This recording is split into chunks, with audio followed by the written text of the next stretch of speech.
there is covering. But people don't understand that the children of Job were enjoying the covering of Job. But when the enemy came, the covering of Job was no longer something that could cover them, because after the covering of a father, there has to be the deeper covering, which is your deeper relationship with Christ himself.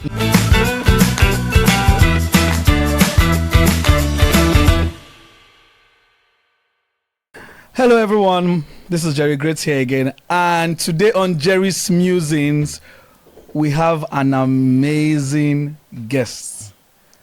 My friend, my brother, my pastor, my prophet. He's everything, but most importantly he's my brother. Somebody who took me in, somebody who actually God brought into my space. He was like a prayer answer to me. Wow. When I met him, because when I met him, I was asking God to connect me to people if he really wanted me to do music ministry. And God connected me to this very, very lovely, amazing brother who I also see as my pastor, because he pastors me in so many ways. And ladies and gentlemen, he is the lead pastor of the youth arm of Mount Olive Evangelical Ministries, known as Vine City. Yes, sir. And is also the visionary of the More Youth Movement. Okay. I see him as a revivalist in this part of the United Kingdom, which is Northampton, and even he's spreading his tentacles across the United Kingdom and very soon across the globe. Ladies and gentlemen, I present to you Pastor Obed Ansu. Thank you for having me. Pio! Jerry, good to be here. Pio, you don't know how excited I am to have you here. I'm happy to be here. Yeah. I'm excited you to just be here. just came out of all you just made that little time for us from your very, very tight. Oh, we had to make this happen. Tight schedule. Very, very tight schedule. No, we had to make this happen. So Pio, how's life been with you now? How's ministry? Oh, by the grace of God. Today we're going to be honest, isn't it? Yeah. Yeah, so, no, honestly, God has been very good. There's been so many things that God has been teaching me. Sometimes God uses ministry to teach the minister the lesson. And I believe that in this period, there is a lot that I am learning and I'm soaking in. So I always say that whenever experiences happen, an opportunity is given for you to learn. And you can either choose not to learn and repeat the same story, or you can choose to learn and move and grow from it. So I'm really taking in the lessons that God is giving me concerning ministry, marriage, and a lot of things that are going on. But I'm happy. I'm happy that if God is rebuking you, it means that you are still in his plans. So I'm happy. And how are you able to balance ministry and I know for a fact that you are into the finance business. Yes. God is helping us. If there is such, at the beginning when I was younger, I really was striving to look for balance. I was striving to look for balance, and when I started growing, I realized that balance is inside. It's not in the timing. It's inside your heart.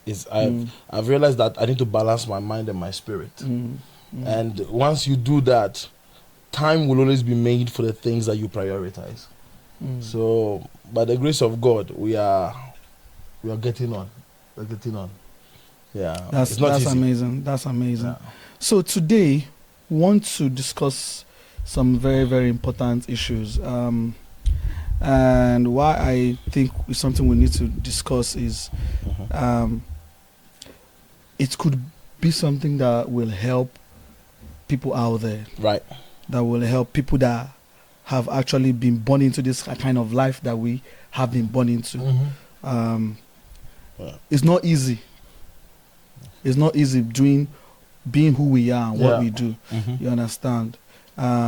So today we want to talk about the life of a pastor's child, or a PK. Let's go there. You understand? We want to talk about both the spiritual impact, the physical impact, and the behavioral impact of being a pastor's child. and how it how it affects children growing up. So the question I want to ask you is, what was life for you like growing up as a pastor's child? Good question. So when we grew up in Italy, Verona, so I grew up in Italy. So I was a young boy in the diaspora, and funny enough, all these things will be written in a book that I'm Okay, sharing. So all of these things are gonna be shared. When we grew up in Italy, there was a bit of imbalance because my father, when I was born, my father wasn't a pastor. So I wasn't born into a pastoral house.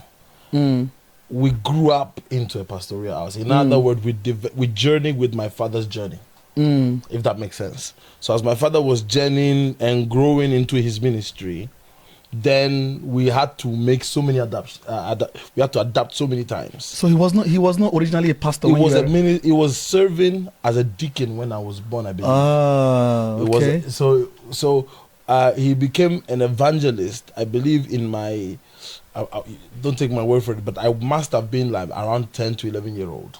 So his first ministry, he was more in a new convert believers ministry, but we had a bishop that was overseeing everything. So but my father at that time, I'll promise you wouldn't have known that he wasn't the pastor there, because he was the one opening the church. He was the one in charge of the church choir. He was one in charge of the Sunday school new believers class.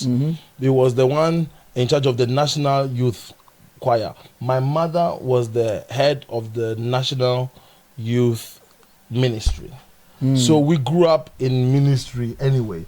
It's just that the title was not yet there, but the fact that the unavailability was there, everything. So at the age of 7 all the way up, that's when I say that we really entered the ministry pastoral experience. So but I obviously I have memory from before that. But growing up as my father's pastor, my journey has been, as I said, is developed. So my father was, I probably say, that type of man that will do anything that he's asked of. Even though capacity may not be there, he will find it. Because as I said, once you love something, my father is a lover of God and he will do anything to serve. So my father at one point, he was a drummer in the church. My father was a choir leader in the church, was the praise and worship leader in the church. My father, my father was the building manager of the church. He was the one that was looking for buildings, help find buildings in the church in Italy. Everything that you can ask for. My father was the first one to be in the church. If he's not the first person to be in the church, he'll be angry. Like my father doesn't joke. So our church started, I believe, even at 8:39. We had to be in church at 8 a.m., 7:38 a.m. Religiously. And growing up, as I said, I didn't understand this type of thing. So I started growing a bit of resentment towards him. Because, I've also forgot. My father was also a truck driver. Are you serious? I'm not lying to you. He was also a truck driver. And if you know truck drivers, they can leave the house and you don't know when they're coming back. Yeah. So my father he was doing truck driving. If you know anything about Italy, Italy is full of mountains in the north. In the northern side, the Alps. I'm sure you've heard about the Alps mountain. So he will be driving all the way to Torino, to Udine, different part of Italy. And sometimes I will not see him in the week. And the only time I see him, he's telling me to get ready for church. But I've not seen him. Yeah, so I grew up very detached from him. But he did try his best. I'm not going to say that he was a bad father. It's when I grew up that I appreciated him. But during the process, I felt like I wasn't connected to him. I wasn't connected to him. I didn't understand why he would go so far for church, which then automatically made me a bit resentful towards church. Because it's not available for me, but it's available for church. Yeah. Anything. Yeah. And my father and my parents, my two parents were everybody's parents. They were everybody's parents. So we had young people from Bologna. I mean, I'm talking about different cities all over the northern part of Italy. So from Emilia-Romagna, Lombardia, like different places. and they would come to my parents' house and they would sleep there. Their house was their second. Our house was their second house, and I was like, but I always thought that, oh right, we have time for all of this, but you didn't have time for us. So, I mean, that's how a child thinks, you know. So I was thinking like that. So growing up, I promise you, I was not interested in church.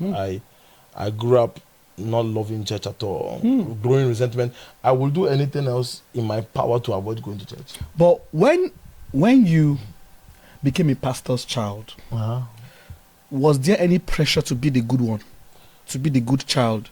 Oh yeah, but there was pressure even when my father was an evangelist. There was that pressure was there since, because there were high expectation of my parents, right? And as I said, my parents were people that were, what's the right word? My parents were the people that the young people were looking up to. So there was a gap between my parents and my age, and that gap was the youth ministry back then. And that people were looking up. So a lot of people were like, oh, they're giving advice to other children. What about their own? What is going to happen to their own? Let's see. So we were like, those people that we say, let's see what will happen. Oh, they're giving this advice to that person. Let me give you a story.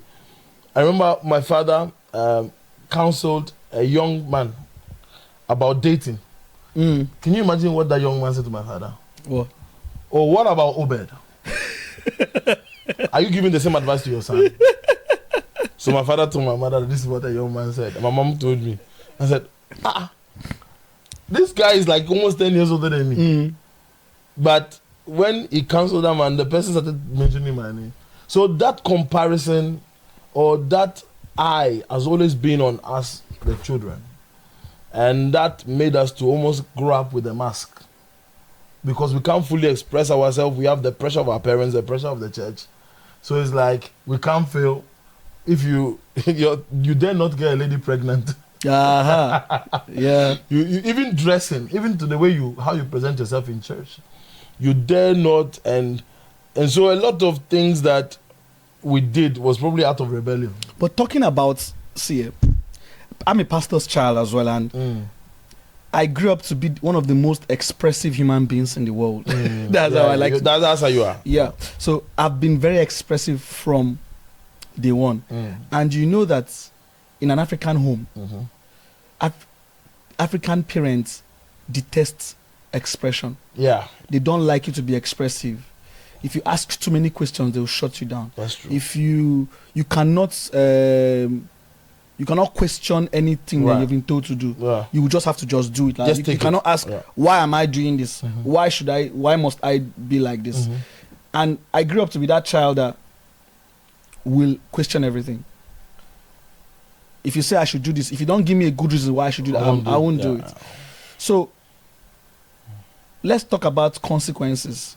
Did you ever feel like, were there times you made very, very grievous decisions, or you made very, very grievous mistakes? And did you ever feel like the kind of consequences or punishment you got for those mistakes were not out of the fact that you've done something bad, but out of the fact that your parents are protecting an image? So I probably say that. So okay, let me give you a bit of background. So when I started growing up, you either go two ways, right? Ministry, your parents can do ministry in such a way that will make you love it, or your parents can do ministry in such a way that will make you hate it. I don't think there is that middle ground for a PK. I don't believe there is. I think I don't think there is that middle ground for a PK, and I'm saying this to say that there is so much a young man can take before he says, you know what, I stop pretending. Because whilst I was teaching this in church, that in a pastoral background and household, when you have lived your life in such a way, but you have friends that live another way, at one point you make a choice. And that's what I'm saying, that every PK will be an extreme of two. Either extra loyal and loving towards God, or they would have tested the world very well. Because the pressure takes you to two different extremes. And I have first went into the world. Actually, I think I told you this before, that to the point that I entertain Islam. Mm-hmm. I was about to be a Muslim. I told you. I was about to be a Muslim because I sensed the brotherhood. More. I sensed the love more. Whilst when I was in church, I sensed the hypocrisy. So when I was in church, and I'll give you a story. This is gonna be a bit deep. There was a time that my parents, and I'm gonna talk about the mistakes that we've made and the decision that have impacted me. I'm letting you know that this is some of the decisions. When I was young, I remember we couldn't pay our bills, right? And my parents at that time, I was so angry. I'm like, you're paying your bills, but you're still giving you're always one of the first people to give offerings. Like when you're talking about pledges, my parents will be one of the first. We are into this project, we are into that project. My parents will always contribute. And I was like, I know what's happening at home. So why are you always contributing to this stuff? Why are you always giving? You're supposed to be keeping the money and stash it up. Well, that's the young kid, Obed. So I remember one time my mom I will never forget that day. It was a Sunday. She went to do petrol and then she came to church and she gave like £100 whilst we couldn't pay bills. I was like, what kind of woman does this? That is another thing that added to my, this is why I don't want anything to do with Christianity. And so growing up, I mean, and like, how can I say this to a church member? Because even the matters of the house cannot come out. That's another conversation altogether. So later on, I remember we couldn't pay our bills and they cut off the energy. No water, no electricity, no gas. This is real. I'm giving you a real story. My mom will confirm it to you. And we had over 3K outstanding bills. Yeah. And in Italy, that is a lot. So later on, and she was still giving in church, still giving offering. I couldn't understand. What are you doing? I'm growing and I'm not understanding this. My father at that time was working, but the company was having an issue and was not paying my father. So, and my mother, she decided to do a 3-day. I remember one day she locked herself in the room. Every time praying. It got to a point that the more she was praying, the more I was getting angry. What is prayer going to do? That is the young Obed back then. But I remember the feelings as if it was yesterday. And later on, we had a Caucasian lady. This Caucasian lady was a lady that was the mother of one of my closest friends in Italy. Now, this is the mother that every time we finish football, she would drop me at her house. Now, when she comes and drops us in an apartment block, she sees that every light is on. But because we have no light, our lights are off. And for her, knowing my family, it's like, this is weird. So she said, is everything okay? I promise, this is how I know that God was working. I said, oh yeah, everything is fine. And she said, no, something is not right. These are Caucasian. Then imagine you, the church people, the church folks, they didn't mind us. But somebody outside. Someone outside came, and then later on, she came to the house because she was like a second mother to me. She came to the house without my mom told me, please do not let anybody in. I said, so one time I came from football, I knocked at the house, my mom opened up, and this lady was just behind me. And my mom looked at me like, how did you allow her to come? I said, Mommy, I told my mom, I cannot say no to this woman. So she came in, she saw candles in the house because there were no lights. She saw candles in the house. So what is happening? And then my mom explained everything to her. Within 3 days, 4 days, she has paid every bill. She asked for the letter. She asked for the letter with the outstanding bill, more than 3,000 euros, and she paid it all at once.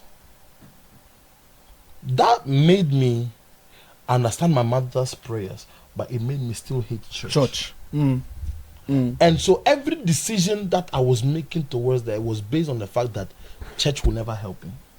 I can never trust church. I can never depend. So growing up in terms of decision making, it's really messed up with what people are saying to me. Because you are saying something, but you are showing me something different. Whilst at the same time, as I now migrated to the UK at the age of 14 or so, as I migrated to the UK, the first evidence of strong brotherhood is between the Muslims. They are helping each other, their neighbors, their cousins, Their neighbors, their helpers, they're helping each other. Or that person helped me to do that. That person, they're working in groups. They're working together. So that made me so attracted to that. And so whatever we were doing together was based on the fact that I didn't have a Christian brotherhood. And the Muslim brotherhood was so strong that it drew me to the religion. I was drawn to the religion because of that brotherhood that I saw there. And it got to a point that I read the whole Quran. And that's why I didn't become a Christian. I didn't become a Muslim, because when I read the Quran, the question that I was asking the Muslims, they were asking their imams. Okay, one question, their imam was given an answer that I was not satisfied with. Then I will ask a secondary question. It got to a point that the imam told the parents of my friends that they should stay away from me, because the question that I'm asking is a dangerous question that I'm coming to take them away from the faith, whilst I was genuinely trying to be a Muslim. PK wants to be a Muslim. So you had what do you call it? You had an idea of what you thought Christianity should be. Yeah. All right. You felt brotherhood. You felt you needed some kind of love in your space, some kind of feeling of belonging. Yeah. You understand? But you were going to church and you could not still see those things. You understand?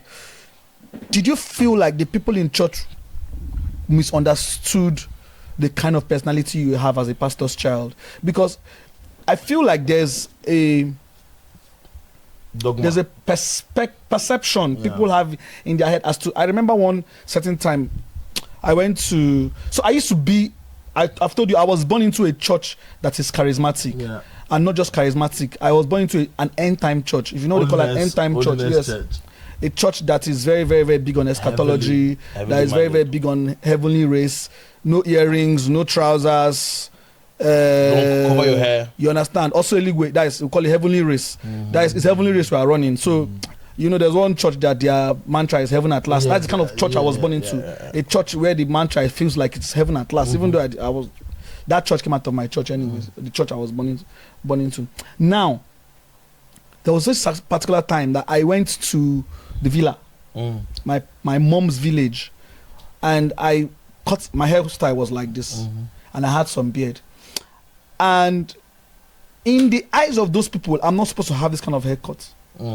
Because to them it's a sin. Right. You get? And in the eyes of those people, I'm not supposed to have beard. So the woman comes to me and say, don't you know the son of whom you are? Don't you know that you are a prince? And there are things that princes do not do. I understand that statement, and I understood the statement at the time. But the context at which she was saying it did not make any sense to me. Why are you telling me about princes when you're looking at my hair? It's not like I'm dressed raggedly or I'm dressed. Just the hair. I'm not smoking. I'm not drinking. It's just my hair. It's not like I'm on locks. I'm not even on locks. I'm not even on dread. I just have a hair and a beard. And I'm like, so what perception is this woman? And the thing, those things affect our parents, because our parents will start feeling like these people will say, I have not trained my child well. You understand? I know of a situation where a pastor's child impregnated a girl. And who bore the consequences? The father. He had to be demoted as a pastor because his child impregnated a girl. So the question now is, how do you, if you were to be put in the shoe of your parents, how do you handle such situations where people have a certain perception about your children? Well, because now you're a pastor. I'm a pastor now, and I remember when we were children, I hated when people put us in a place where parents had to question me. Not because it's normal, but in Africa, children of parents are the children of a community. So in as much as we are our parents' children, we are our community children. We are children of. Back in the days, any other parents can come and slap you. I can come and correct you, you know, if you misbehave.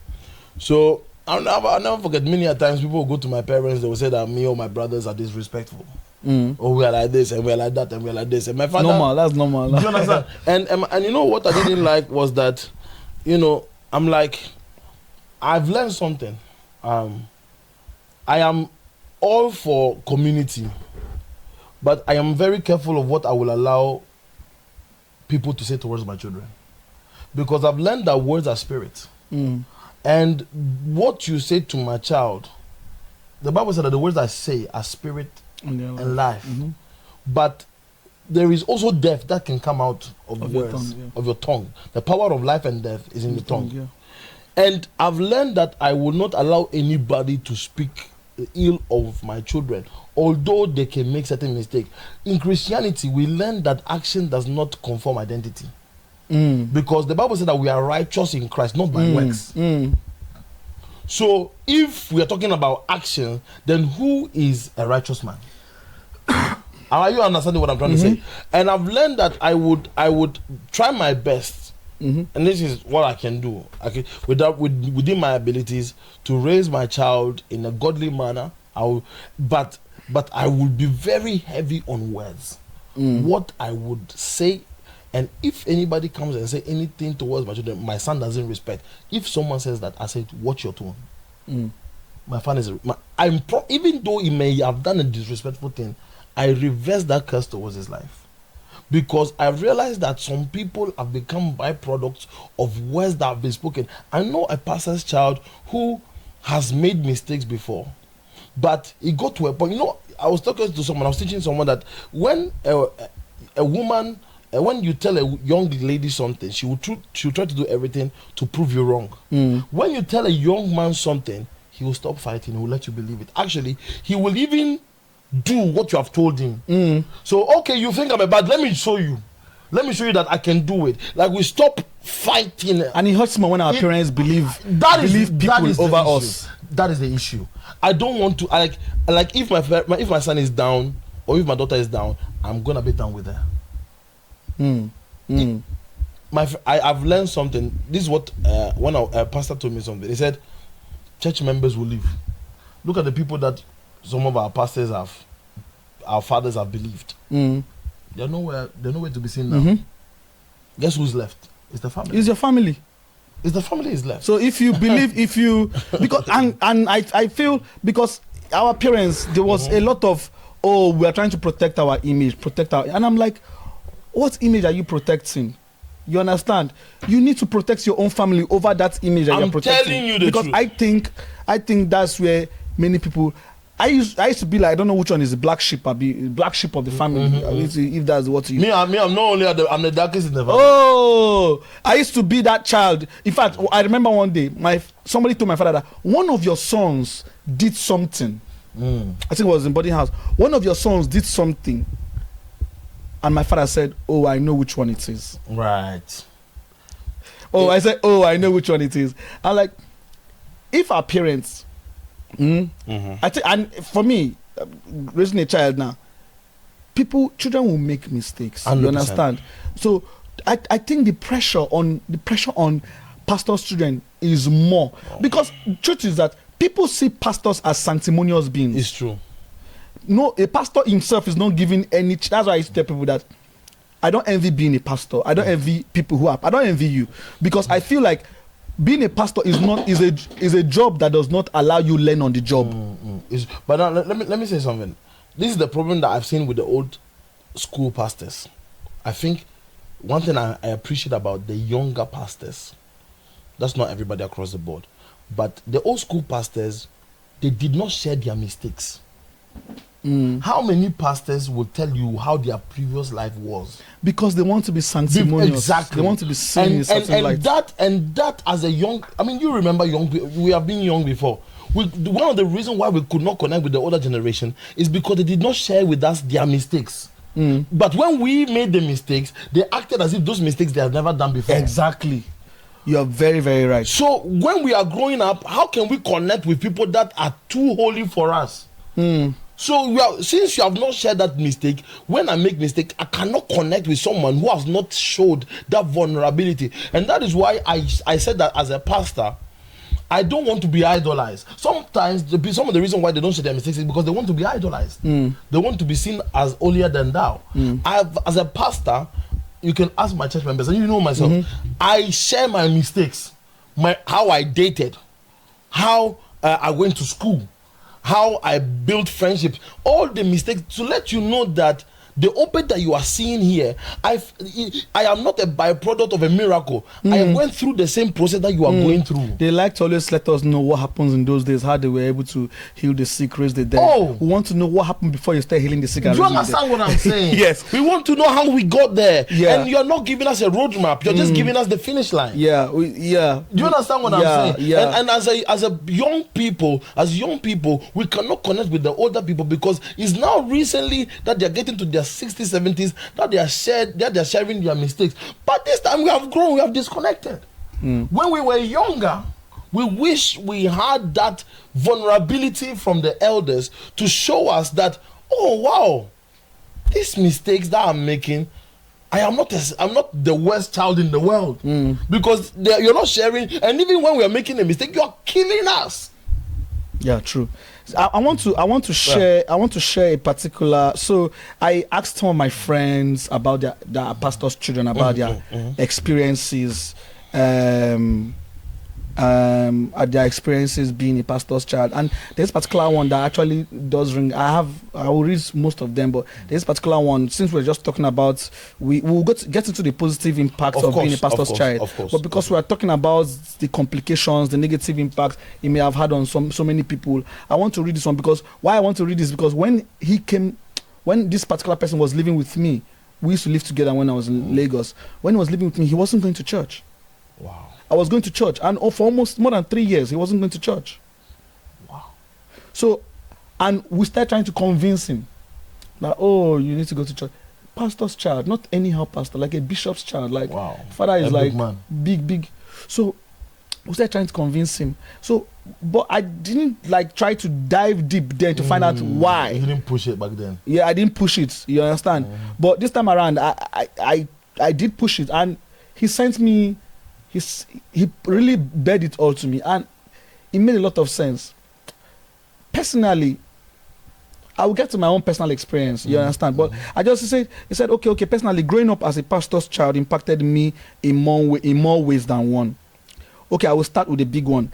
I believe that I would have been a better Christian with a stronger, solid walk with God if I did not grow up as a pastor's child. That's what he said. If I weren't a pastor's child, I believe that my walk with God right now would be stronger. And I know that this might sound controversial. So walk with me so that I can explain to you. So first of all, there was this unspoken pressure that, yes, as a pastor's child, you are meant to be a representative of your father. As though the call of God is in is in a detail, is hereditary. That's what I want to say. Right. As though the call of God is hereditary. So growing up, I found myself taking up positions and roles in the children's church, not because I had the anointing, not because I had the calling, but because of the fact that my dad is a pastor and the head pastor in the church. In that particular church. So everybody expects that I will be the one representing him in the children's class. Yeah. So even though I knew I wasn't living right, I grew up as someone who handled preaching. I was the pastor. Yes, everybody called me pastor. Small pastor. They will always call me. I handled the message. I handled all the sermons for the children's class. So he said, even though I was not living right, I still would come and preach because that was what was expected of me as a pastor's child. So he had to perform. But I knew that when I leave that place, I'm not even close to being righteous. But I had to maintain that facade just because that is the expectation from every other person. Right. And this has a way of taking a toll on you because at the point, it becomes performative for you. You have to perform it. Right. You have to go there. Yes, the boy is smart. He can speak English. He can read the Bible. But does it make you a man of God? Right. Does it make you a pastor? Right. And that also transcended from the children's class into the youth class. And in the youth class, I was still seen as pastor, as a pastor. Meanwhile, I knew that in the grand scheme of things, there's no reason I should even come close to the altar. So that performativeness continued. I like his honesty, though. He's a very, very honest person. So he knew. I love that. Yeah. And eventually, at a point in time, it caught up with me. I think when I got into the university, towards the end of my stay in the university, I got to a point where I stopped going to church because I felt everything was ceremonial. Wow. Okay, it's a Sunday, let's go to church. So these things had a way of making me view church as something that I have to do. Right. I have to be there. It's Tuesday, it's Thursday, it's Sunday. I have to go. Not because I want to, but because I have to. Right. I had no choice in it. It's Tuesday, you don't stay in it, because Tuesday used to be what we call charismatic hour in the church I grew up. It's Tuesday, you don't stay in the house, you have to be in church. You understand? So at a point we had, okay, let me speak about myself.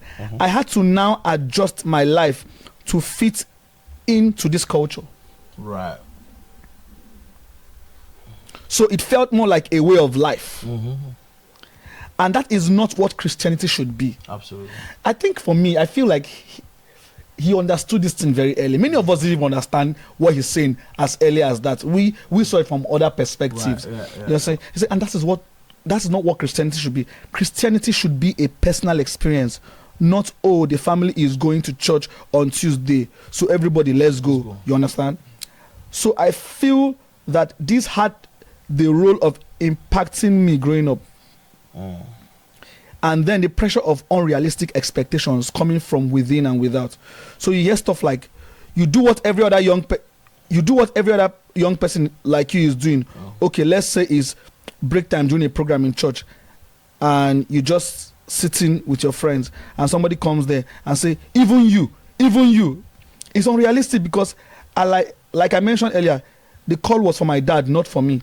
So he's saying, you don't do what every other person is doing. You can't do what every other person is doing as a pastor's child. It feels like you're already like So that was separated. But that was an inner battle that it looks like it's an inner battle that he was having. No, because it's not just inner battle, because I understand where it's coming from. I understand where it's coming from. If I'm sitting down with friends now, like maybe there's preaching is going on somewhere, but we are outside now in your church, and we're just listening. One church member will just come like this and say, you, if others are standing outside here, listen, you stand with them. You know, that kind of a thing. Like, you not be feeling like, is it me that answered the call to become a pastor? It's my father that answered the call, I'm not a pastor. So that's what he's saying. So he said, I'm just an ordinary person. And then from the family itself, you hear things like, you know the son of who you are. So it now feels as though that we are not living our lives, or let me use myself, I'm not living my life for myself. I'm living it for my dad, to represent my dad. And it should not be so. It should not be so. So that's unrealistic expectation. The pressure is much.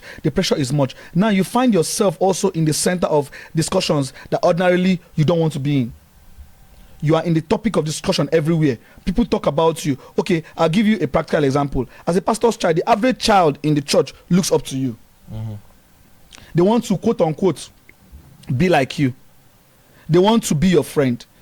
And they don't actually know that they might actually have a better quality of life. I'm not talking about resources right now. I'm talking about in their walk with God. They might have a better quality of life than you do. Yeah, it's true. But they just kind of put you up there like the standard. Okay, if our pastor's son is doing this, if our pastor's son can wear jeans, if our pastor's son can be talking to girls, then we will do so. Right.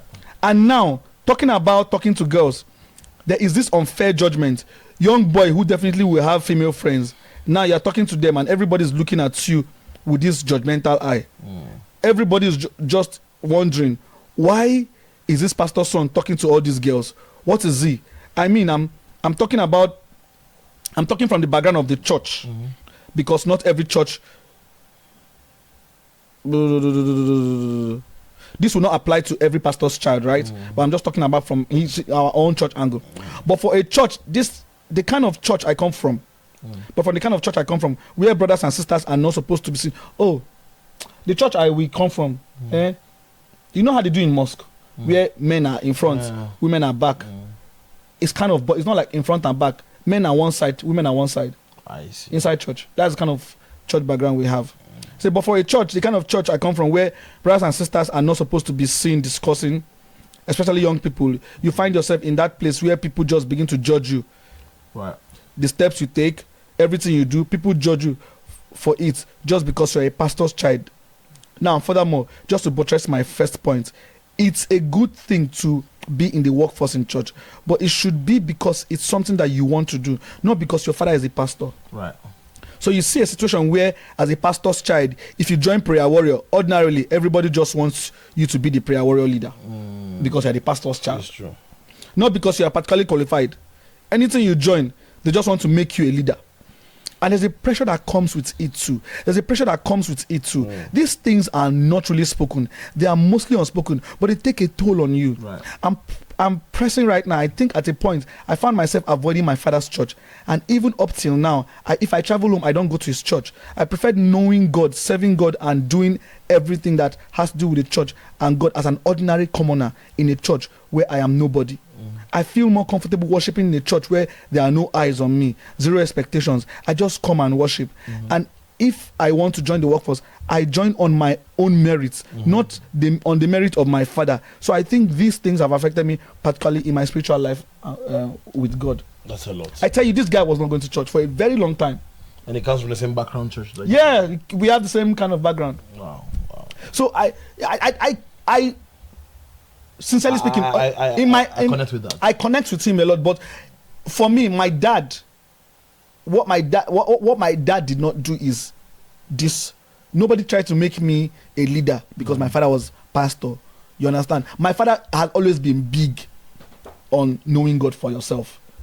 You understand? But it's hard for a pastor's child.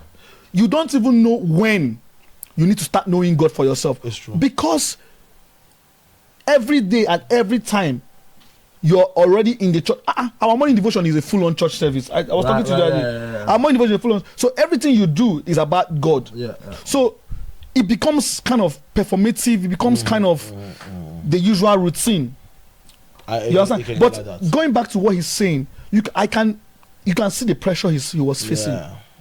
He was, and I knew him growing up, so I saw the pressure. The question I have, was he someone that was not permitted to share his feelings? Was he someone vocal like you?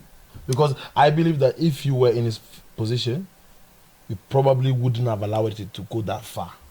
So yes, but he wasn't that kind of person, because for him, I believe for him, he always also wanted to be seen as a good person. Right. So I think so. Okay. So that's where I think, because I wanted to understand that question, because I don't know him, and to be honest, there'll be a lot of people that will fit in that bracket.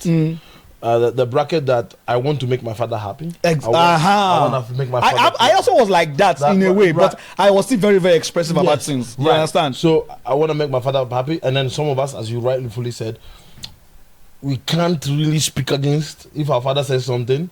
A lot of people were not really. They've been trained from young that in Ghana it's more than Nigeria.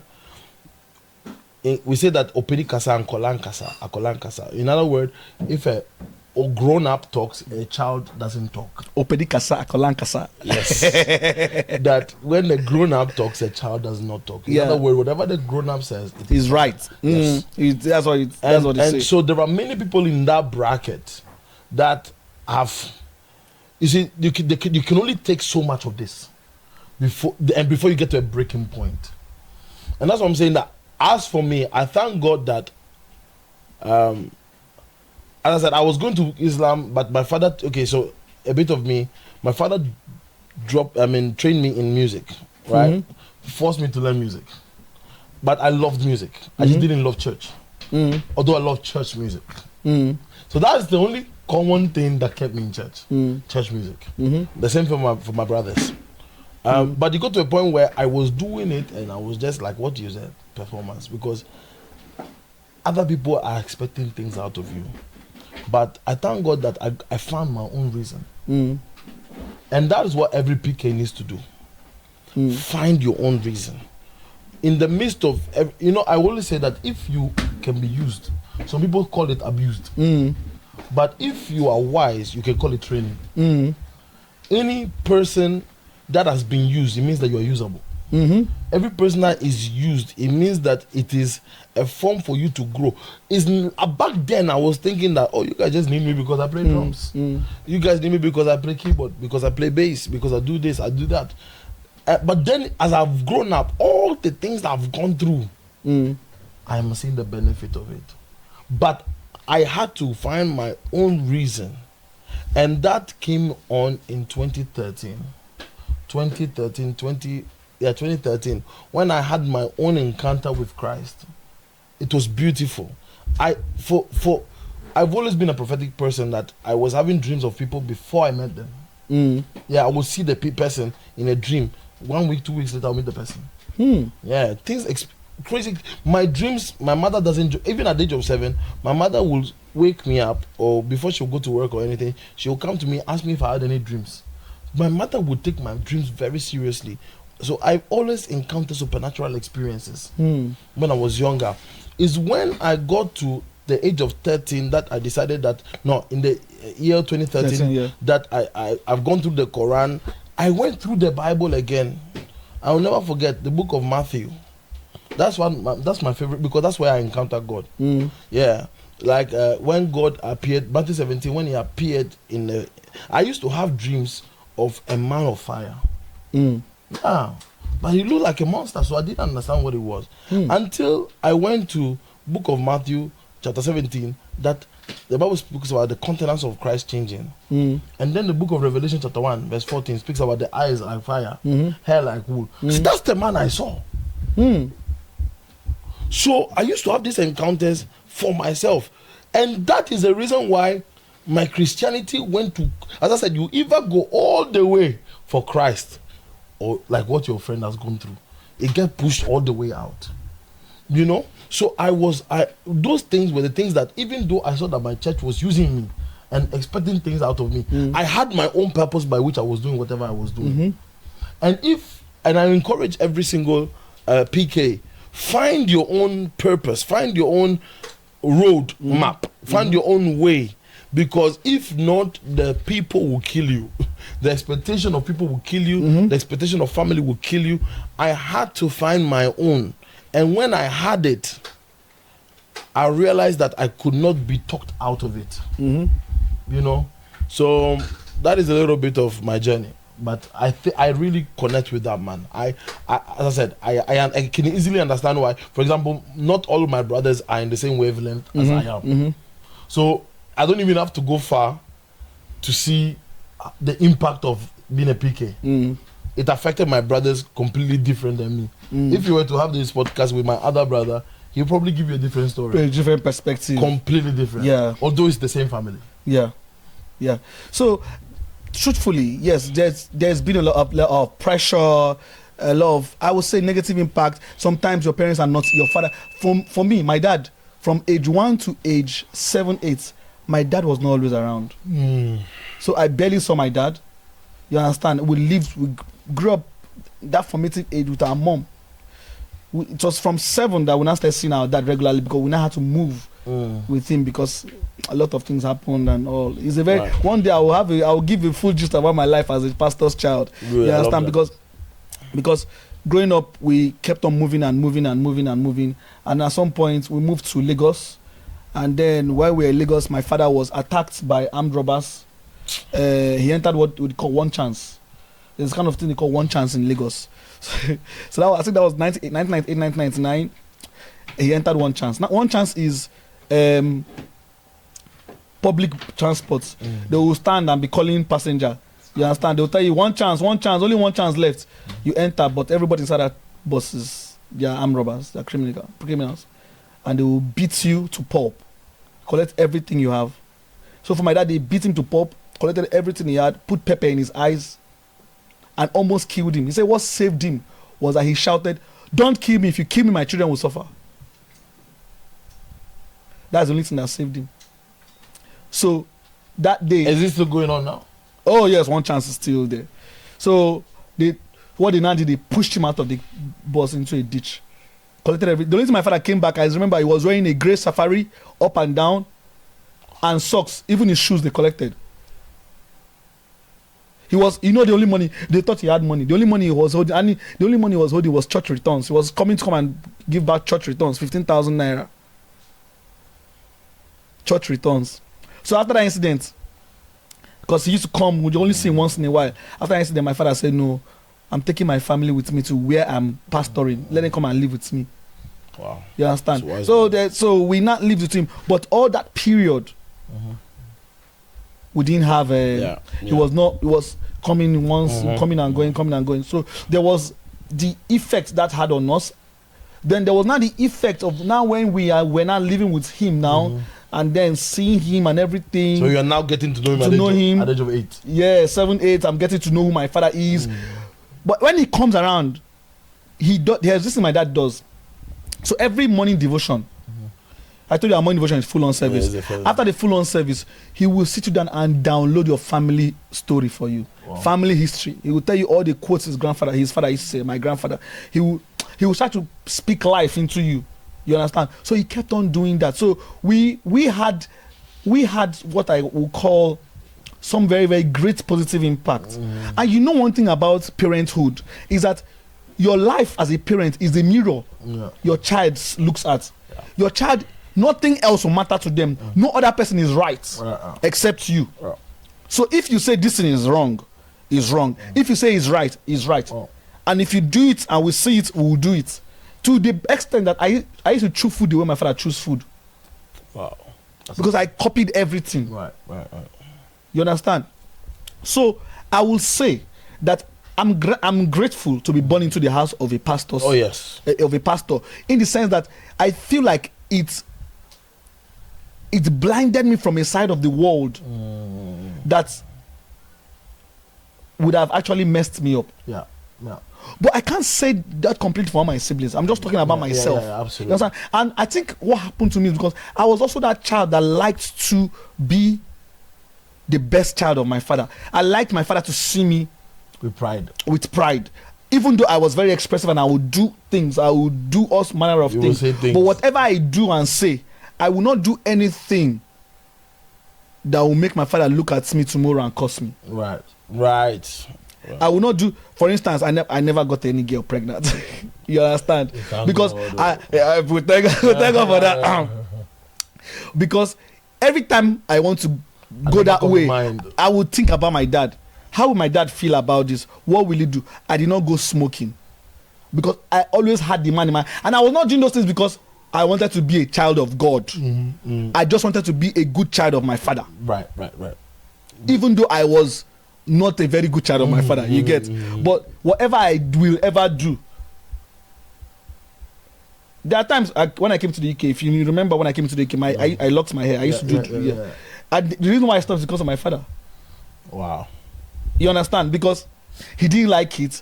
I kicked and fought him about it. After a while, I just gave up. I was like, just do it for this man. You understand? So I think in that light, if as a child you want to do things to please your dad, it's not really a bad thing, but you must also get to a point where you want to now do things for yourself, like you said. Because that's where many PKs lose it. That's where they lose it. Yeah. They still want to do things. They still want to be seen. I don't like a life of pretense, and I don't live a life of pretense as a pastor's child. Be expressive. Right. Don't pretend that this is how you are. Right. That way, it saves you from. Let me read what this other pastor's child wrote, because I like his write-up as well.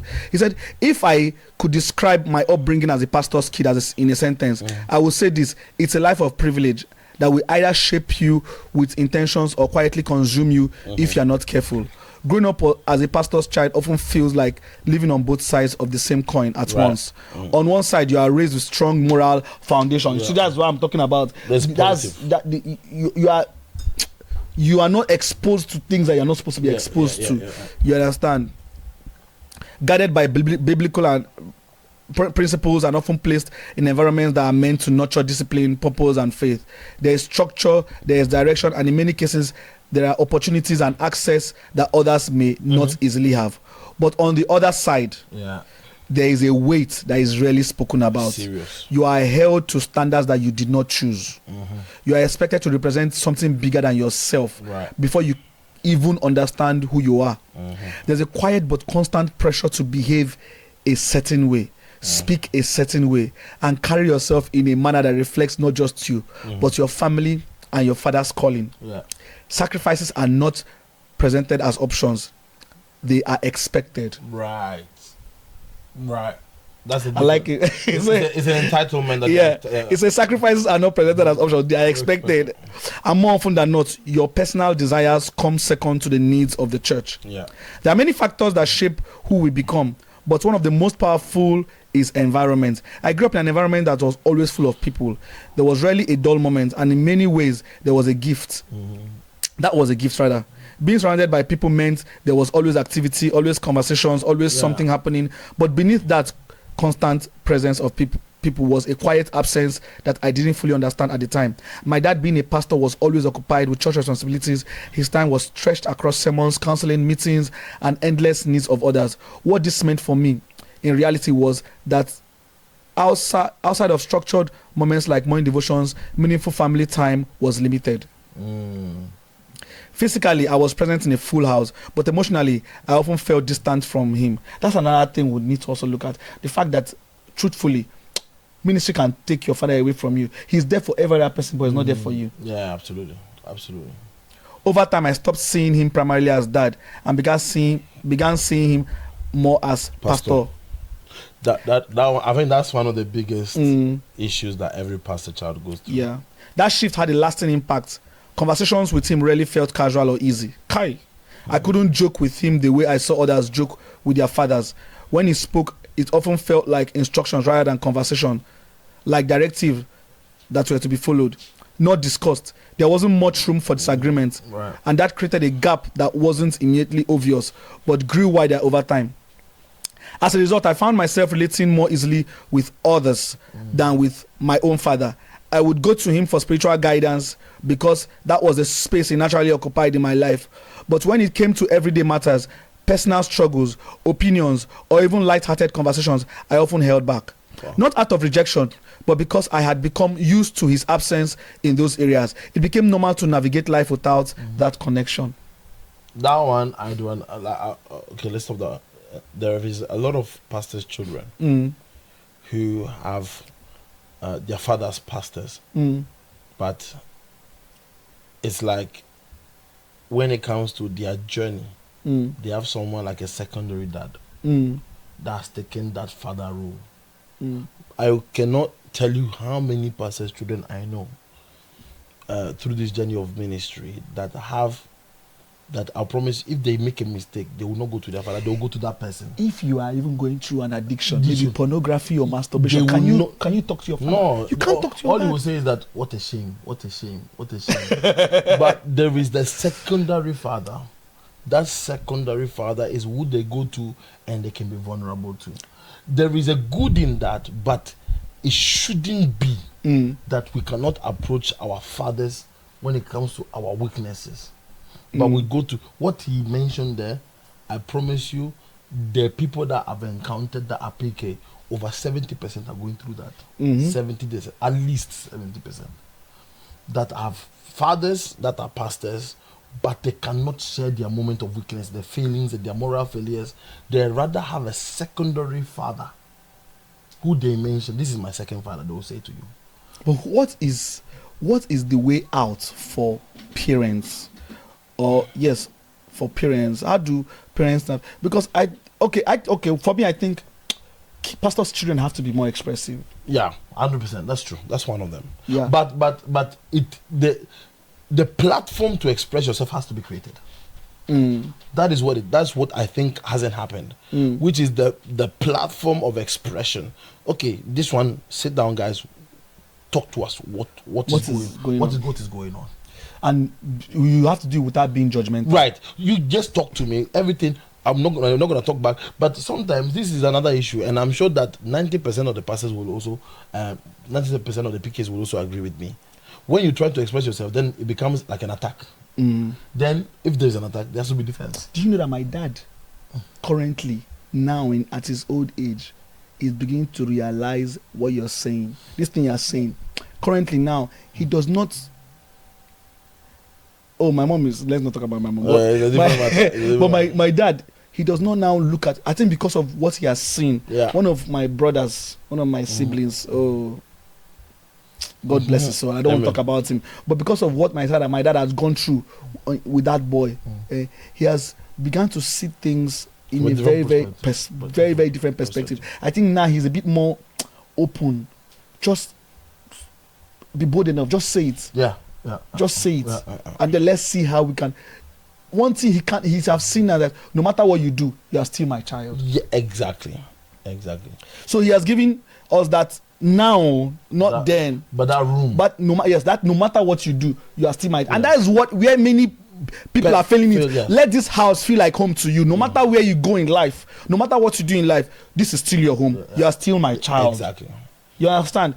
And the funny thing is that if we are not careful, we may still use the same approach for our children because that's what we knew. I used to say this to people that you are a reflection of your life experiences. You cannot give what you don't have unless you consciously make an effort to rewrite your story as a pastor's child. Me now, of course, I know I'm going to be a pastor in the future. You understand? I've been running away from it, but I know it's going to happen one day. But if I become a pastor in the future, I want to make sure that I rewrite the story in my own parenting of my own child, because the way I'm very, very like, it's because that's how I grew up. Yeah, I grew up with that high-handedness. You get so, and if I'm learning, I'm learning to calm down. Approach things and better. Your wife is also helping. You understand? And I've been married also has helped a lot of situations and all that. So I think writing the story is vital. I think pastors have to be conscious of the fact that children are growing. And I remember my father in the Lord said something. He said that you have to allow people to express a concern they have about you without you being offended every time. Like sometimes he'll be doing counseling between me and my wife, and he'll be saying, "What do you feel about your husband?" And she will say X, Y, Z. And he said, before you say, he said, Obed, whatever your wife is gonna feel, you cannot say that she's wrong to feel that, because she's feeling it. See, this thing you just said now, I learned that thing not too long ago, that don't deal with the action, deal with the feeling. Yeah, right. If she's feeling away, forget about what has happened. Deal with how she's feeling. And that's one thing and this is also applicable between father and child. Right? Some of our feelings have sometimes been dismissed. So we have not now, even if you feel it, nothing is gonna get done anyway. Yeah. So Africa police.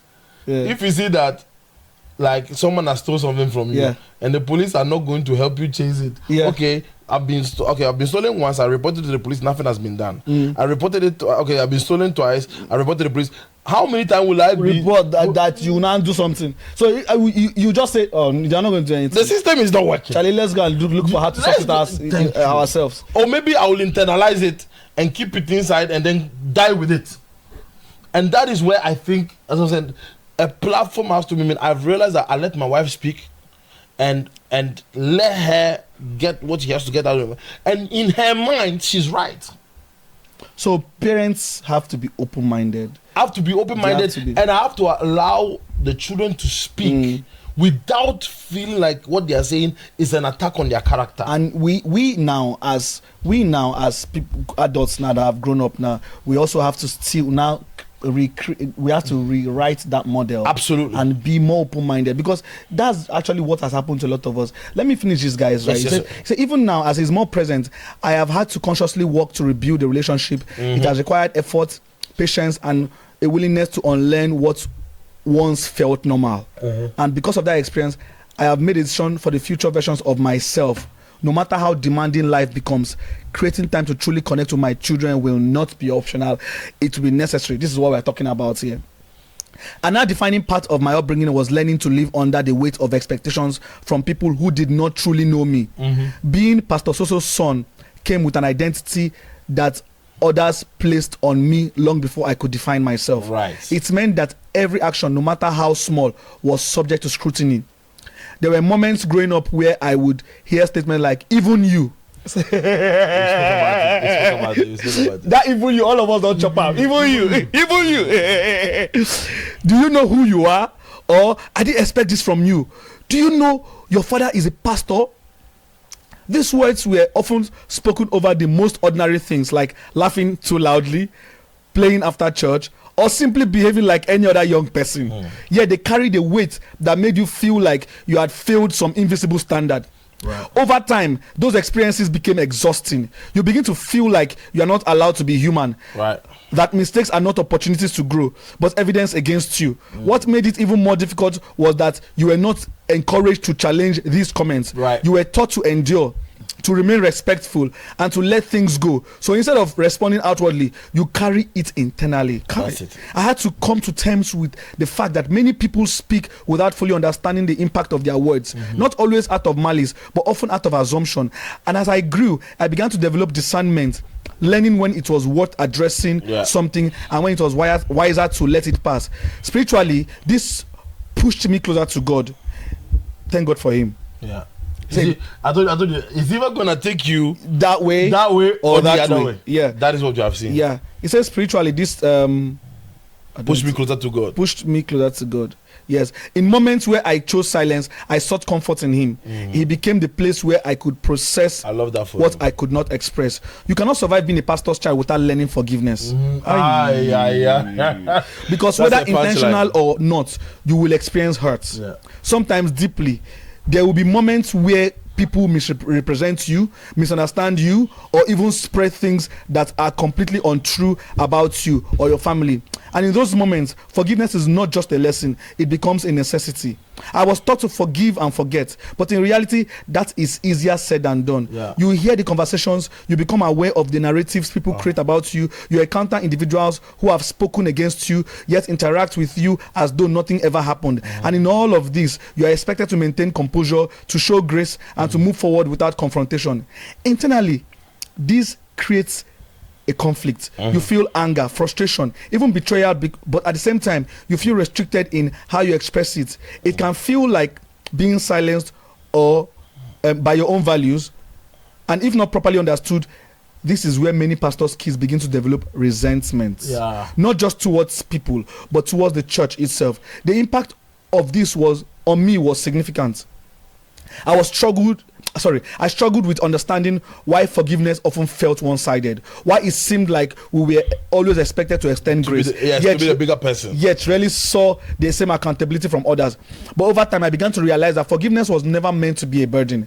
It was meant to be a release. It was not about excusing behavior, but about refusing to carry the weight of it. This realization marked the beginning of a shift in me, and one that led me into confronting one of the most personal struggles of all, my identity. For a long time, I did not fully know who I was outside of being a pastor's son. My identity felt predefined. People knew of me before they knew me. Expectations came before self-discovery, and that created an internal tension between who I was becoming and who I was expected to be. There were moments where I questioned my own faith. Was it truly mine, or was it simply inherited? Was I living in alignment with God because I believed, or because it was expected of me? These questions were not easy to face, but they were necessary. Growth came when I stopped running from those questions and started engaging with them honestly. I began to understand that identity is not something you passively receive, it's something you actively develop. Being a pastor's child is part of my story, but it does not define the entirety of who I am. I had to intentionally build a relationship with God that was personal, not positional, one that existed beyond my father's role. And in doing so, I gave myself permission to be human, to make mistakes, to learn, and to grow without the constant pressure of perfection. And through all of this, I eventually found what I had been searching for all along. Peace. I love that. Peace did not come from meeting expectations or gaining approval. It came from acceptance, accepting both the privilege and the challenges of my upbringing, accepting my father not just as a pastor, not just as a pastor, but as a man doing his best, accepting myself as someone still growing, still learning, and still becoming. Finding my peace meant letting go of the need to constantly prove myself. It meant understanding when to speak and when to be silent, not out of fear, but out of wisdom. It meant choosing healing over resentment and growth over comparison. Today, I can say that my upbringing did not break me, it shaped me. Yeah. Every expectation, every moment of distance, every lesson in forgiveness, and every struggle with identity has contributed to the man I am becoming. Being a pastor's kid is not just something you grow up as, it is something you grow through. Right.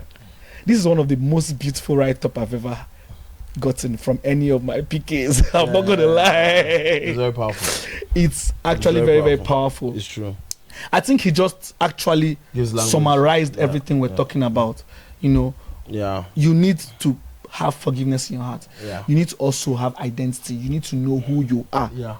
You need to now get out of that place of being your father's child, being a pastor's child, to being God's child. And that's the transition that a lot of children of God, pastor's children, will have to wrestle with.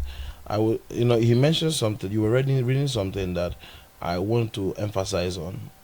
Whenever you let me give an example. If someone has done me wrong, and I choose to let it go, there are two ways I can look at it. One way is let's say the childish way, which is I'm not going to. I'm allowing it. I can't speak about it. I'm a PK. Even if I do it, I always make a mistake. I'm always wrong, and I always have. Why do I have to be the bigger person? We asked that question. Why do I have to be the bigger person? Why do I have to do it? And then you let it go, but then the thing is still inside of you. But when you become a grown-up child of Christ, you understand wisdom and the forgiveness aspect, like what he mentioned. And when he was reading that, it made me understand something. That a lot of time we can do the same action but have two different perspectives of that same action. For example, I decided to let something go instead of confronting it. Someone can define it as let's say I am keeping it inside, no matter what I do is wrong. And the other person is, no, this is wisdom. And forgiveness. I decided to let it go because I'm releasing weight from my spirit. And there are many examples I can give you of the things that we as pastor children, we come home, we know what people say about our fathers. And where we are from, if it was a different matter, we would have confronted it. Many a times. And sometimes, and I was teaching, like for example, I was telling you my God, that there was a lady that literally said that my father stole her Bible. This is a true story. Like a lady left a Bible in church. She lost it. She forgot it. And she has gone out to tell people that my father, out of everything, is not her watch, it's not her ring, he's a Bible that my father stole from her. Stole a Bible. And funny enough, I met this lady later on. She left the church by the time I met her somewhere, and I said hi to her, and she said hi to me, and she asked me how my father was, and I said it's fine, but at the back of my mind, I'm it's the Bible you're taking out. And at the beginning, the older me would have confronted her. Why are you saying this about my father? And sometimes we think that lack of confrontation means weakness. That's what I'm saying. Like when you are immature, you would think things as weakness. You would think things as me being a simp or me being a funny person. But when you grow up, restraining is one of the greatest powers. That is why we call it the fruit of the Spirit, self-control. Self-control is an evidence that the Holy Spirit has been deposited and has been nurtured inside of you. That is why it's a fruit, it's not a seed. When you are born again, the seed of the Spirit is inside of you. But when it becomes a fruit, it means that it has been developed. And most of us, as pastors' children, when we have done certain things, we either do it out of the flesh. So I can still choose not to address something, but it can be done for the wrong reason. So for example, let's go back to that story. I could have looked at her and decided that I'm not going to address her, because if I address her, I'll get in trouble. And I will this and that. But the thing's still inside of me. I want to deal with her. No, that means that your heart is the issue. Or I can look at it because I sincerely let it go. So when I was looking at the work of my mind, I was like, but I said, you know what? Let me I cannot allow this to weigh it over my spirit, and I choose to look at it from the eyes of God, and that is what PK have to learn. Look at people from the lenses of God. Understand that you were the one that before made mistakes, and understand that tomorrow you will make. But you know that this thing you are saying now will come when you've actually found your identity. Your identity, yeah, it is true. It is true. Yeah, when you stop living for your father, stop living to please him, but now living to please God intentionally. Yeah, because that's where many of us miss it, and it's always very hard. There's this familiarity. We are so familiar with the things of God. We are so familiar with what happens in church that we forget to realize that this race we're not running it because yes, you're under the covering of your parents, grace covering, protection and all that, but when it comes to your soul, when it comes to you as your spirit, you need to. Now let me tell you something. Let me tell you something that I realized about PKs. I used to. There was some people that came to my church and they said, "Oh yeah, me, I've known God for a long time, and my father is a pastor."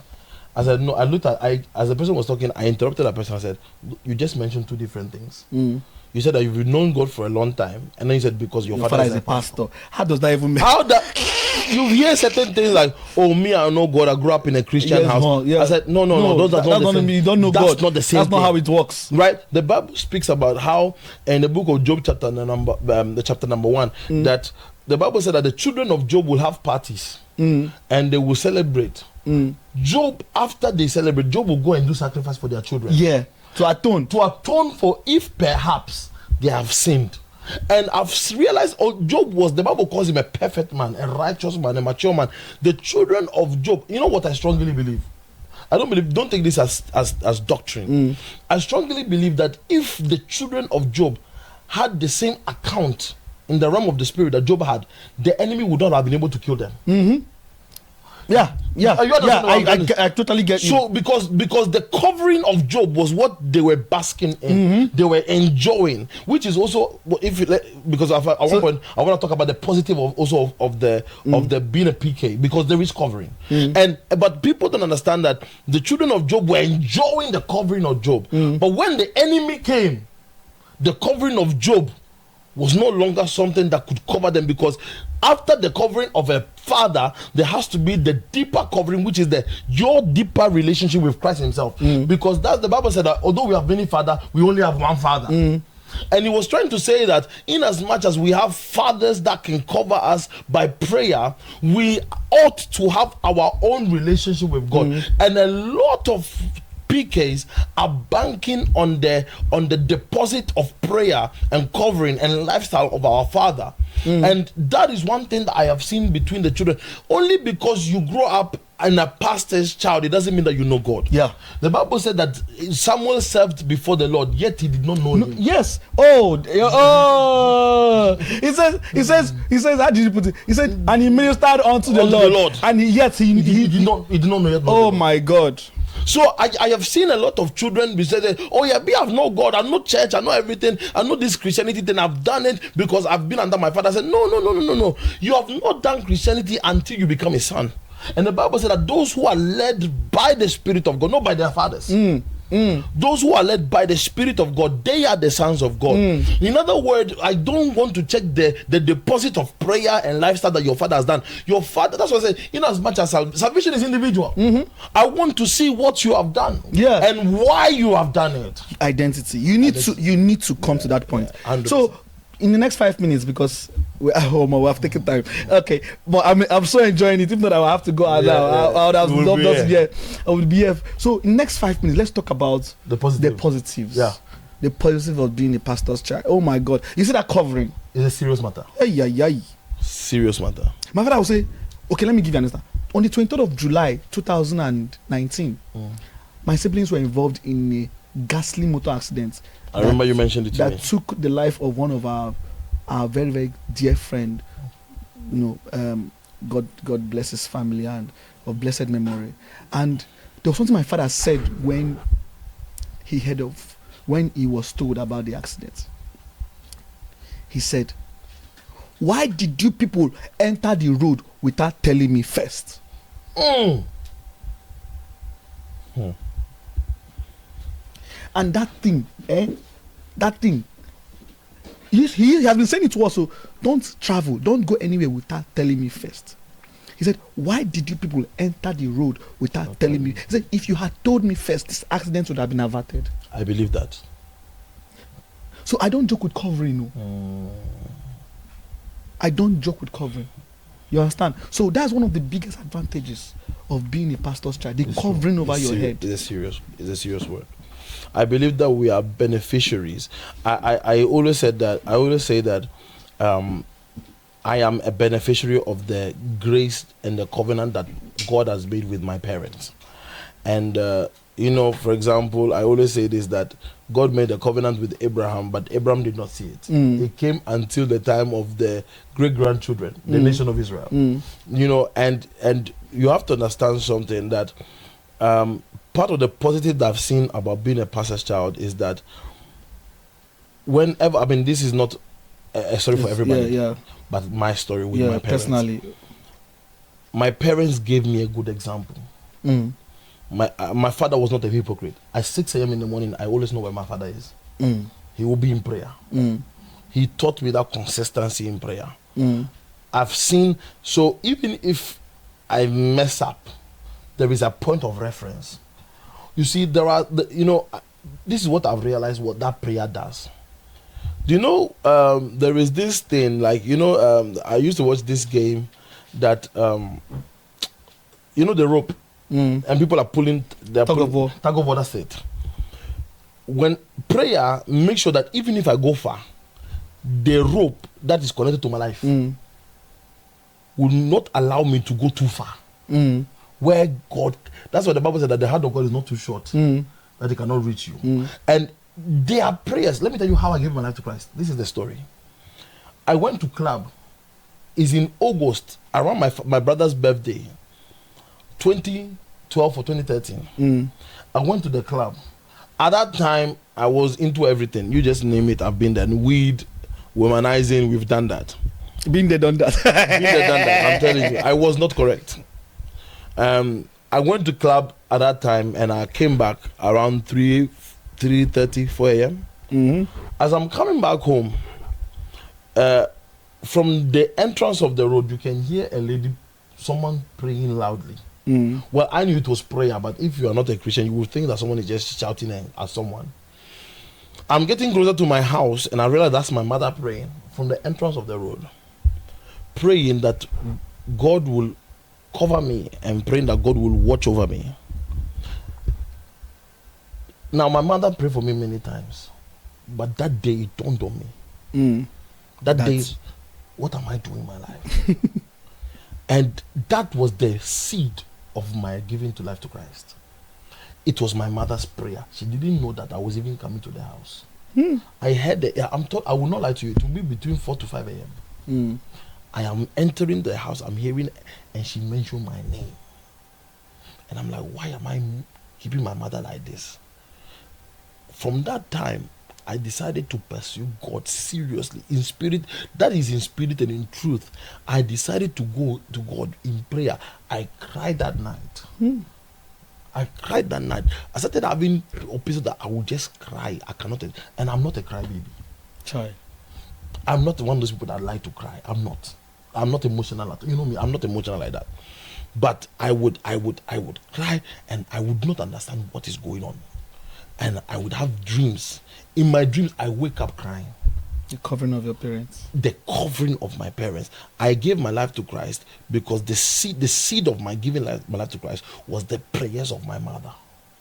That as I was fooling around, not as I was doing well, as I was fooling around. And you know the funny thing, that intentionally or not knowing, some of the things that they have imbibed in you as a child will just start springing up. I'm telling you.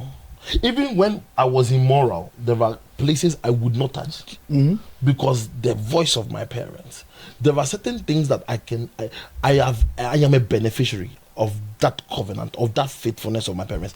Even though I went far, their consistency became a point of reference. One thing I just remembered, one thing that being a pastor's child does for you also is saving you from false teaching and false doctrine. Oh yes. Oh, okay. Let's talk about it. This one alone can be an episode by itself. Saving you from false teaching and false doctrine, not being vulnerable to any kind of thing. It saved me from. I cannot be in a place and you're talking what is not biblical, and I already know. I'll be like, oh no, that one you're saying, no, it's not going. That's just how it. That's one thing I thank God for. I cannot find I don't attend the church where I was born. No, I don't even want to attend it. I don't want to. I don't believe in that. Thank God that you come from there. Yeah, I thank God I came from there, but that's it. I can't go back there. You understand? I don't buy division in that way. But the doctrine, solid. The standard that has been set, solid. Anywhere I go to in this life, is embedded in you. Is embedded in me. And I think one of the next things that is positive about our parents is the faith. I'm talking about radical. Like I said, my mother was given. It made me one of the things that made me question God. I'm talking about radical action of faith. I grew up in a house of faith. My father had no job, full-time pastor, full-time. Like, how can you tell me that a Caucasian came and paid over? And then I saw my father locked in a room. My mother locked in a room, praying, crying. I was even telling her that prayer will not solve this issue. Not knowing. We lived by faith. Not knowing that prayer solved that issue. Yes. That is when I started questioning, hey, what is going on? See, at the time in our life, all of us were in school. My father was in school, my mother was in school, all four children in school, and it was God. God. So we have faith too. Yeah. That's why I can do proskuneo and budget to be high like this, and I'm like, people like, how are you doing it? You have 18,000, 20,000. How are you doing it? I say, I grew up in a house of faith. Yeah. Faith was a currency we lived in. Absolutely. Faith fed us. We ate by faith. We lived by faith. I'm telling you. There were struggles, but God did not put us to shame. Right. By the grace of God. And I think these are some of this experience. I love the Bible. The Bible speaks about that should stir up the faith. Paul tells Timothy to stir up the faith, to fan to flame. Then he speaks about the faith that went from Lois to Eunice.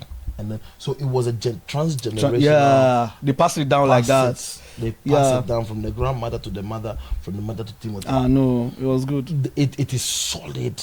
Would you if you were to come to this world again, would you want to be a pastor's child? For me, yes. I definitely would want to be a pastor's child. 100%. I don't, because I cannot imagine being any other thing but a pastor's child. Yeah, and I'm grateful for the path that I have. It saves you. It saves from a lot. I know what I would have been without my parents. It saves you from because a lot. I've tasted some of it. Yes, the pressure might be there, but I think it does not. It's not there to mar you. It's just there to make you a better person. Absolutely. But everything, and this is one thing that I need to tell to all the PK. I was teaching someone that this. I remember watching this documentary of two twin brothers, and they had the same father. The father was a deep drunkard, and one of the child said that I will never touch alcohol because my father touched alcohol. The twin brother said, I am an alcoholic because my father is an alcoholic. The same shared experience. Yes, but different. Completely different. Polar different outcome. And this is the last thing.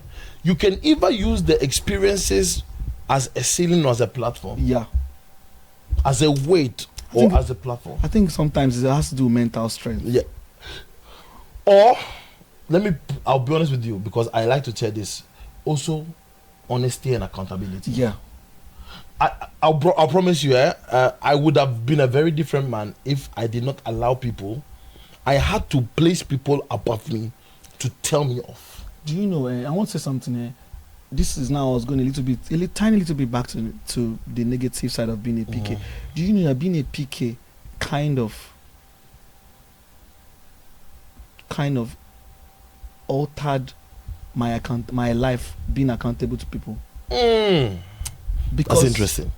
Why I said so is because, like we said, that judgment that comes with, and for instance, you want to do something and you know you need to do this thing and you go and say, I need to do this, and somebody tells you, then you can't do it. Right. And they don't give you any reason. tangible reason. Yeah. So you'll be like, you know what, let me just do it. But growing up, I struggled with accountability for a very long time. I'm not going to lie to you. And one other thing, I also struggled with who to be accountable to, because because you can be accountable to somebody and the person will manipulate you. And you will abuse that vulnerability. Yes, will abuse that vulnerability. And that thing is one of my biggest fears. Yeah. I don't want to be accountable to somebody. The person now abuses my vulnerability. It's true. Yeah, I'm that kind of person that I'm very somehow in my head self-sufficient. And because of that, I'm like, I want to be accountable to somebody, but I'm scared. Yeah, it's true. I'm very, very scared of it, and I struggle with it for a bit, and thank God I've overcome that. But sometimes some people might also struggle with that. Yeah, we don't have time. Yeah, I wish we could do this more. Yeah, but we have to end this now. It's been a pleasure. Before I go, what are the common stereotypes you ever hear about pastor's kid? Before we go, that all pastor kid are womanizers.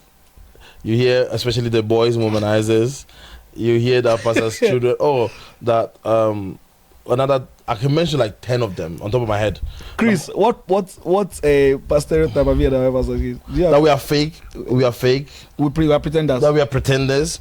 Another one is that that we don't that we get special treatment, but they think that we get special treatment in that they don't tell us off. Do you think pastors' kids are proud? Arrogance? There are some. There are some. Like as I said, you are either two forms of the spectrum. You're never in the middle. Yeah. There are those who feel like they are entitled to everything. Like the sons of Eli. Yeah.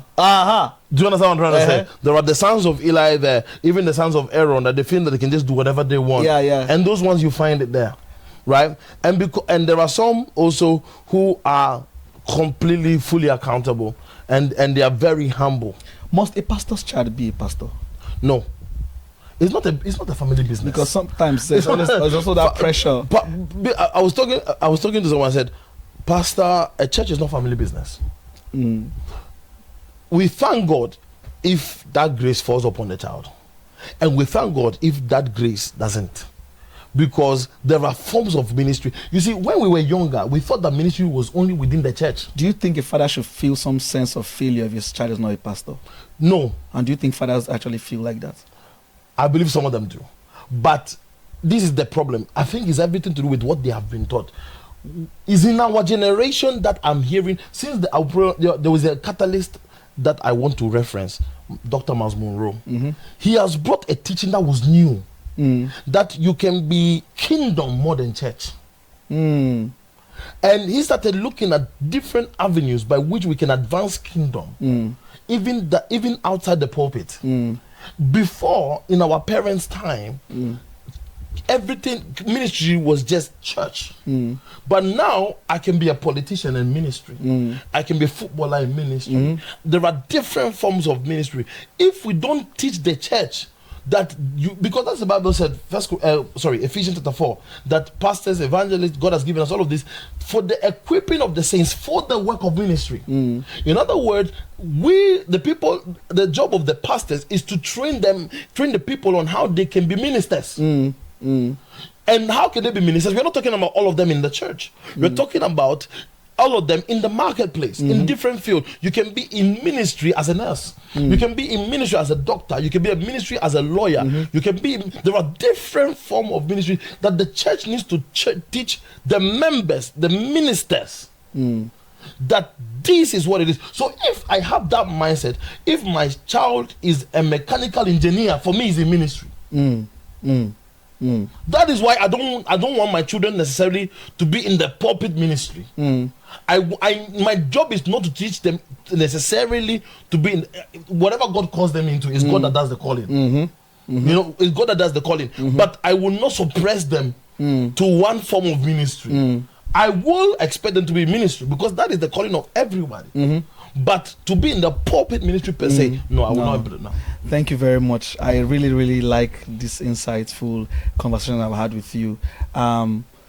Ladies and gentlemen, this is the end of this episode of Jerry's Musings, and it has been power-packed, fully power-packed. And I really wish this would not end. I think what we're going to do is we're going to have maybe another and a part 2 of this, because there's a lot to unpack. There's really a lot to unpack. But thank you very much, Pastor Obed, it's a pleasure to be here. For being here. I'm very, very, very excited. Like you made my day. In fact, you've made my year with this episode, and God bless you. So to our viewers, see you next time. Always like, share, subscribe to our YouTube channel, and just keep looking out for more stuff. Also follow us on TikTok and on Instagram at Jerry's Musings, and you're not going to miss out on anything if you do. All right, see you some other time. God bless you. Thank you very much. I really appreciate it. You're welcome. You really